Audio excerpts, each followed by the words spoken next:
अब एउटै चाइनिज एक्सट्रुडरबाट चाहिँ तपाईँले विभिन्न सेप एन्ड साइजका चाइनिज स्न्याक्सहरू बनाउन सक्नुहुन्छ। हामीले भर्खरै नेपालमा चाहिँ एउटै मसिनबाट 15 थरीको चाहिँ स्न्याक्सहरू बनाएका छौँ। तपाईँलाई सबै स्न्याक्सहरू बनाएका भिडियोहरू हामी सेयर गर्न गइरहेछौँ। यो सेपलाई चाहिँ आइब्रो सेप भनिन्छ। यो पनि एउटा पप्ड आइटम हो, आइब्रो सेपको पप्ड आइटम। यो अर्को सेप भनेको चाहिँ पोला भइहाल्यो। यो त कमन हामीले खाइरहेको पोला सेप।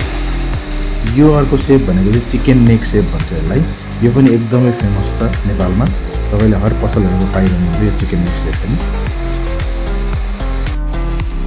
यो सेप भनेको चाहिँ जिगज्याग विथ रेक्टेङ्गुलर सेप हो। यो पनि एकदमै चर्चित सेप भयो, हेर्न सक्नुहुन्छ। यो पनि तपाईँको अर्को सेप हो। यो सेप पनि त्यो आफ्नो आफ्नो ठाउँको आफ्नो आफ्नो नाम छ। यसलाई जिगज्याग रेक्टेङ्गुलर सेप भन्दै ठिक हुन्छ। त्यसपछि यो हाम्रो भनेको चाहिँ अर्को ट्रायङ्गल सेप है, एकदमै ट्रायङ्गल, हाम्रो बिङ्गो म्याडेङ्गल भनेर पनि चलिरहेको हुन्छ, त्यो सेप भयो यो चाहिँ। अनि यो सँगसँगै हामीसँग अर्को भनेको चाहिँ राउन्ड हलो पान्डा सेप पनि छ। त्यो भनेको चाहिँ यो राउन्ड हलो पान्डा सेप अलि लाम्चो हुन्छ। यो सँगसँगै तपाईँहरूलाई पनि अन्य कुनै पनि सेप एन्ड साइज चाहिएमा तपाईँहरूले चाहिँ यो मेसिनसँग डाई चेन्ज गरेर विभिन्न सेप एन्ड साइजको प्लान्टहरू लिन सक्नुहुन्छ। यो पोला कटिङ मेसिन, पोला यसरी मेसिनबाट बनिसकेपछि हामीले पोला कटिङ गर्छौँ।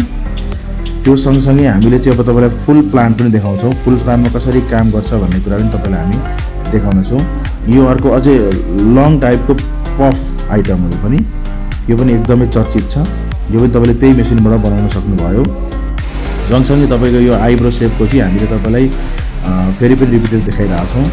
अब यहाँ हामीले चिज बल पनि बनाइरहेको छौँ। के अरे चिकन नेक सेप पनि बनाइरहेको छौँ, चिज बल पनि बनाइरहेको छौँ। चिज बल भन्दै गर्दा चाहिँ हामीले कम्प्लिट प्लान्ट देखाइरहेको छौँ। एक्सट्रुडरबाट निक्लिसक्यो, भाइब्रेटरबाट तपाईँको माथि एलिभेटरबाट यो हाम्रो ठुलो रोस्टर ड्रायरमा गयो। यो हाम्रो चाहिँ 5 मिटरको 5 लेयरको ड्रायर हो।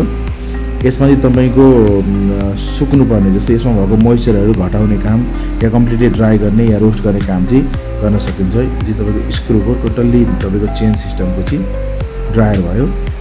अब ड्रायर भइसकेपछि तपाईँको यसको जाने भनेको चाहिँ हाम्रो यो कोटिङ हुनलाई, त्यो मसला कोटिङ हुन जान्छ। त्यो पनि हामी तपाईँलाई देखाउँछौँ, हेर्न सक्नुहुन्छ। यहाँ मसला कोटिङ पनि भइरहेछ।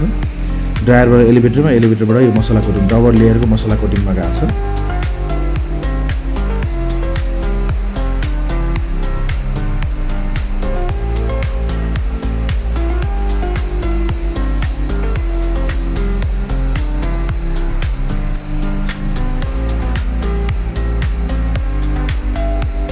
यसलाई चाहिँ यो डबल ड्रमको मसला कोटिङ भन्छौँ। एकदमै प्रचलित अटोमेटिक, फुल्ली अटोमेटिक प्लान्ट।